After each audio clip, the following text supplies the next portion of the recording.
every one of us can be different. Every one of us, we are different. And every one of us may end up in a different path, but so long as we do the best of what we are blessed with, then I think it's okay. So long as we live humbly and always remember that we can always do something positive, I think that keeps us going, right?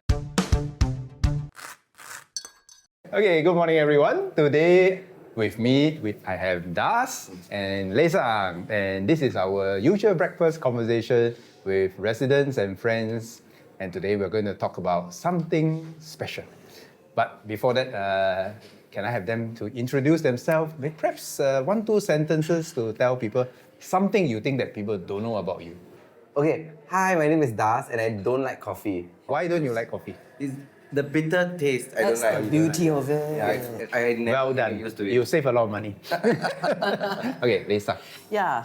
My name is Lei Sang. I am a lawyer turned weightlifter. I think a lot of people don't know that 95% of my wardrobe is black in color. No wonder you're black in color. I'm always in black. So you're well coordinated. Yeah. I'm the one that never got the memo, right? Yes, exactly. Hey, that's interesting. Just now you were talking that you were a lawyer turned weightlifter. Yes. Okay, let me start with you. Once upon a time, when you were young, like in primary school, Yeah. what did you want to be?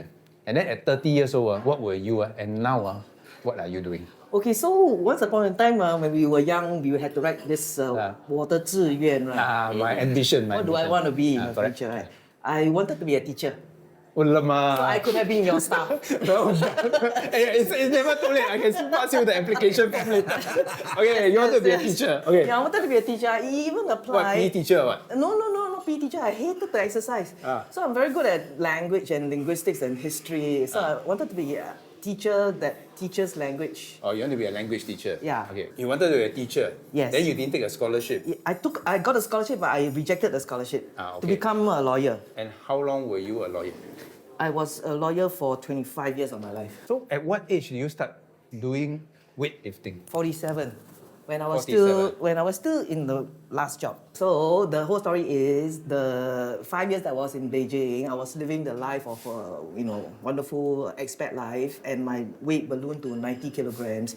Every year I come back for Chinese New Year, I see my poor mother condition deteriorating over time. And then one day I decided that when I come back to Singapore, I would take my health into my own hands because my mother has severe osteoporosis. So since I'm single, I figured that I need to age well and be functionally independent. So that's when I started exercising. Why do you pick up weightlifting? You could have run, you can go and play tennis, you could have gone to swim. So there's one thing about weightlifting very few people know. It's the best activity that hits all the points that you need to hit. You need to have coordination, you need to have speed, you need to have stamina, you need to have explosiveness, you need to have power, you need to have strength, you need to have, a lot of things. Everything is taken care of with one thing. So you may as well So hit all someone told you that got all these things, that's why you decided very logically weightlifting? Or is it like you just one day saunter into a gym and like, hey, I think that one quite fun. I think that my reason for choosing weightlifting would be because you can do it in aircon. That's good. Yeah. That is not Very shallow, very Our Singapore Weightlifting Federation is non-aircon. Okay, so a lot of places non-aircon because they say warm up easier. The body is hot and warm. You don't need to take a long time. Mine is because when I came back to Singapore, I engaged a personal trainer. So for the first 2 years of my life, 45 to 47, I was basically getting into shape. Not even doing weightlifting. Only at 47 onwards, he decided that bone density is very important to counter severe osteoporosis. So that's when I started doing serious weightlifting. From serious weightlifting can go on to become a championship weightlifter. Can. So 3 years minimum 47 I started 3 years can 3 years become champion weightlifter. Can. Okay, that's 12 years old. What you wanted to do, and now what are you doing? Oh my goodness. At 12 years old, I wanted to be a policeman. Steady. Okay. Policeman. Okay, why policeman? Why policeman? Okay, because at that point in time, there were a lot of crime shows. a lot of like Law and Order. There was Crime Watch and all you of watch these things. crime. So then I was very inspired. Then I think, wow, so exciting, you can go into this. But always part of me wanted to be talking to people. So teacher was one of the options, but I think teaching was definitely something that I wanted to do. I actually did relief teaching as well. If you were relief teaching, what subject were you teaching? Sec 2 history, but then I wouldn't have been my first choice like if I were to go into teaching. I probably would have taught math. You quite serious person, right? Want to be police, want to be teacher. Then how do you end up doing what you are doing now? A lot of my job choices or ambition was public facing. Then after that, I met friends who were radio DJs. Then I tried a hand at radio. Then I slowly expanded to YouTube and then television and all of these things. So that's when I realized that, so maybe teacher and policeman, it was amalgamation to this. So how did you take your first step into the entertainment industry? I was on radio. My friend was a radio DJ, so they asked me, okay, since you're quite funny, you come and say a few jokes every now and then. So I just did that. And after that, eventually I evolved to YouTube. Then after that, once the YouTube company closed, then I don't know what to do really. So then I opened my email every day. There's some inquiries for small things like hosting, social media and stuff like that. That's when I expanded. The interesting thing is that the first language I ever learned was Tamil. So when I went to kindergarten or childcare, I didn't know how to speak English or Mandarin. Okay. Yeah, so when I went to school, then I started talking to all my Chinese friends in Tamil, thinking that everybody understands. But then as a kid, that's how you figure things out, right? Yeah, then eventually they started speaking to me in Mandarin. Because they are all Chinese So that's when I learned Mandarin, and then I learned English. And then one day, an English teacher of my school, who happens to be a Malay lady, went to tell my mom, your son is actually translating what the Chinese students are saying to me in English. Oh, wow. So that's when my mother realized that I can speak Mandarin. English not a surprise, but Mandarin. Then Malay is, my parents, my father used to be from Malaysia, so then he became a citizen in Singapore. My mom grew up in a very Malay kampong environment. So they spoke Malay to each other when they didn't want me to understand. And then now I'm like, do they know? New language. Yes, you pretend not to know, right? I think you can pick things up along the way. When you're young, it's so Especially, easy. yeah. Now you ask me to go and learn French, I think a bit hard. So, COVID, we had a lot of circuit breaker and all that kind of thing, right? So, this was like the third restriction already. So, suddenly the government decided to announce on May the 8th that all gyms must close, okay? And then you can exercise outside, but maximum 2 people in open air. So, that was 2021 May. 2021 May, early May. My competition, which is the World Championships, is going to happen in 3 weeks. Of course, I have to prepare for it, right? So there's no place to go because all the gyms are closed. So the only place I could go was the multi-story car park next to my house. There's a rooftop garden. So went all the way up to the 6th floor bo chiao, you're not going to obstruct any traffic, you're not going to obstruct anybody, but there's an uncle on the 6th floor every day come out and watch me because no other entertainment come and watch me and support me. Then one fine day, after 2 weeks of training, somebody complained. I don't know who that person was, complained. Police came up the 6 stories, come up to my place and try to understand what's going on. I explained to them that I'm representing Singapore, this Masters World Championships coming up in 1 week's time, and I have to train. And they said, sorry, cannot complain. Called up HDB hotline say cannot exercise in a public car park. Then I say, how? Then she says, maybe you write to HDB law. That's what the police say. I said, I write to HDB, it's going to go into a black hole. Why don't I write to my MP? Then he said, yeah, write to your MP. So our friend here was transiting between MTI and MOE at that same time. So I was like, write to both don't care write to both addresses. Then I said, hantam first. Then I said, but I'm part of Buona Vista, write to Buona Vista. There's a team. Meet the people session. Yeah, meet the people session. There was a website Then that was around 6 p.m. By the next morning, I opened up my email. There was a message from Sport SG. We have received your email to Min Chan. Okay, we can offer you a place to train at don't know where, some non-aircon place also. And At that point in time, like beggars can't be choosers lah, right? like, okay lah, if I want to go there so far away, what's the point, right? When the car park is just next to me, right? Then the Buona Vista lady called me up and say, everything is taken care of. You know, Min Chan has intervened on your behalf with HDB. Then you can go ahead and train at the HDB car park. Then I said, okay. Can you give me a confirmation, a letter that HDB says is okay? Then they say, don't worry, I will give you this message. If police come and find you again, you just show them this letter. I was like, wow, like 免死金牌, right? You don't have to worry. And then I said, but can you please, then she said, don't worry also, because we have already contacted the police responsible for your area not to go and bother you, that we have already gotten the approval. Wow. Okay, so that was her challenge. So in your journey, what was the most difficult moment in your journey to become a so-called influencer, I think- media personality? Okay, the most important thing, let's be practical, money. Money. Yes, so I think in order to build a career and make your interest more than a hobby, it has to pay you. Yes. At the point in time when I was a content creator, it wasn't very popular to be a content creator yet. That time don't even have this Don't phrase even called have TikTok content influencer. creator. Don't even have TikTok, it was just Instagram, you know. So when I tried to, then eventually when I started to do, okay, Prime Minister did Which Prime Minister? our Prime Minister during COVID, Mr. Lee Hsien Loong, he gave a speech at that point in time, and then he drank. He drank from a cup, and then The cup. Then he changed the language. So the I- magic cup. The magic cup. Yeah, the magic cup. So he The was blue one, yeah. So he announced that he was going to start the circuit breaker on Tuesday. Yes. So after he gave that speech, I was thinking, my friends were texting me, hey, since you can speak 4 languages, why don't you go and do something? Then I was like, wow, if I want to film, I need a friend to come and film me, I better do it before circuit breaker, right? So I quickly churned out that video, posted it, and it became quite viral. I heard some of your colleagues wanted to ask me to join politics as well. after that video. So then I think that is always the biggest challenge, because firstly we are freelancers. Secondly, obviously we need to have a niche, and then people must be interested in working with us.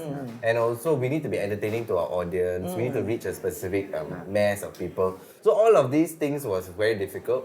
And also, when people come and approach you, clients come and email you, you also need to know how much to charge and all of these things. So it's a whole other business. Sure. From finance to logistics, everything. Everything you is must you. power everything. Yeah, everything you write the script, you direct your own video, you act in your video, then you edit in your video. And you get your mother involved. And I get my mother involved now because she's really helping me with my reach. Okay, so now you still consider freelancer, right? Yeah. Or you call it self-employed. Self-employed, So, yes, yeah. Does it still bother you or worry you that you don't have a stable income? How do you overcome that? I've never held down a full-time job in my life. Okay. So I think that's good because I do not know what stable feels like. So I'm already in my don't comfort miss zone. it, There's nothing to miss. Okay. Right? It's like asking me, because I'm the only child, a lot of people ask me, do you wish you had siblings? I say, I don't know what it feels like to have siblings, so I have nothing to miss, right? The fear, I think I should start worrying lah, but I never worry. Okay, about this is not a plug for MOM and CPF, but just now you say you pay CPF. I pay tax. Or you pay tax. I contribute to my MediSave payable. I save up in the bank, and also because we are self-employed, we have to contribute to MediSave as a compulsory thing. In case of medical issues. So you just do some basic financial planning without really worrying about the future lah. Yeah, I just don't worry so much about the future because I feel like, honestly, in Singapore, nothing will happen to you if things go bad. You'll be taken care of. You'll be Okay. taken care of, You'll be at least taken care of. supported. Maybe you can't live a life of luxury, Yes. but at least you don't have to. You will have enough to eat and a roof over your head. Like, at least. Yeah. The basic needs will be met. Yeah, but of course, you also have to be a bit prudent, lah. Just because Obviously. you're earning a large amount now doesn't mean you'll earn the same amount next So month. you save up, you save save up, up you and so-called plan. do financial planning. You were telling us that Yeah. you went to learn to make coffee. Yes. Now tell us why you want to learn to be a barista. So many years ago, I think this was like more than 30 years ago, even before the Skills Future and all came into being, I attended a course that was run by one of these coffee bean makers, very famous brand, and they were running a barista course because I was thinking that if I one day have to retire, I can sell coffee. Because everybody especially in Singapore, loves to drink coffee, unlike you. And then in my previous job, my last job that I had, which was my boss was based in Hong Kong. Every year we would have a global meeting. And in one of those global meetings, there was all of us who had to go to Hong Kong. He arranged for team building activities where we went to one of the famous coffee joints in Hong Kong to relearn all these barista things. So I had a the refresher company course. paid for it. The company paid for the team building event. Yes, paid for And all you the. got a certificate. I'm not. I don't remember if I got a certificate, but I imagine You picked up the skills. Yeah, I picked up the. So next skills. time when you go and apply to be a barista, you can. I think at least I know what's the difference between a flat white and a macchiato lah. Okay, this but, cop- I'm sure a lot of Singaporeans, although maybe learning to make coffee is not part of their team building activity, but if they have a real interest, I'm sure they can learn it in Singapore. Oh yes, I'm sure. I heard that there are courses that you can claim using So the skills. if you can future. learn something else next, what will you learn? I think I will. I don't know whether it's under Skills Future, but I have always wanted to learn how to fly. And So I belong to the generation where 我的志愿 includes learning to be a pilot. But in my generation, I couldn't apply because the government does not allow female pilots at that time. You wanted to be a fighter pilot one. I wanted to join the Air Force lah. Does Air Force mean pilot? So many things. Fighter You pilot. wanted to be a teacher, then lawyer. Yeah. Then I now- didn't want to be a lawyer. I was just Weightlifter. shunted into. Oh, lama. Wow, so poor thing, you got shuttled into becoming a lawyer and I didn't realize that, What's you know. that story? I didn't realize that, you know. But it provided that financial the safety lah. I see. If it's possible, I would like to learn how to fly. So many years later, I actually went through the whole process, getting medically certified and all. And I finally got my student pilot license. But it's a student lah. I never went for any classes lah. So you went through tests. I to went through prepare. the test in order to be certified. Fit Then why to didn't fly. you take the next step to? Because life took over lor. Then see. then So now you still have this on the bucket list. That Still on one the of these day, yeah, you can go to another country, learn to fly. Singapore a bit tough, right? Because of limited airspace. But there is like the youth flying club and all that, Youth flying right? club. Yes, Oh, yes. I heard in maybe the neighboring countries, they Yes. also have this some clubs that let adult learns to Yes. fly. Yeah. I would love to learn how to fly lah. Yeah. Primarily is because I've always believed that we should have as many skills as possible. Yeah. If I can learn how to have those speed boats license, I also want to go and learn. Yeah. Learn I think speed. Survival skills basically. So if I'm put in a place and there's a pair of rollerblades, I can put on the rollerblades and So lay the that's the way. attitude lah. The survival skills lah. If there's a danger, you know, if there's a helicopter there, I can fly away, Yeah, man. definitely. Because I think like we all need to have certain skill sets beyond our degree or Yeah. our qualification. Right. And sometimes it may not. Some of the interests that we have may not be your value add to our career. It's just an Not interest. immediately lah, right? Maybe just interest. Yeah. But you want to fly a plane, you do not necessarily want to become a pilot in SQ. Yes, yes. But just want to learn. Yeah. But I thought this is interesting, I thought that's the right attitude because actually in life, right, it cannot be that we know everything that we need to learn. Because there'll be twists and turns in life, just like what you all have discussed, right? You never start.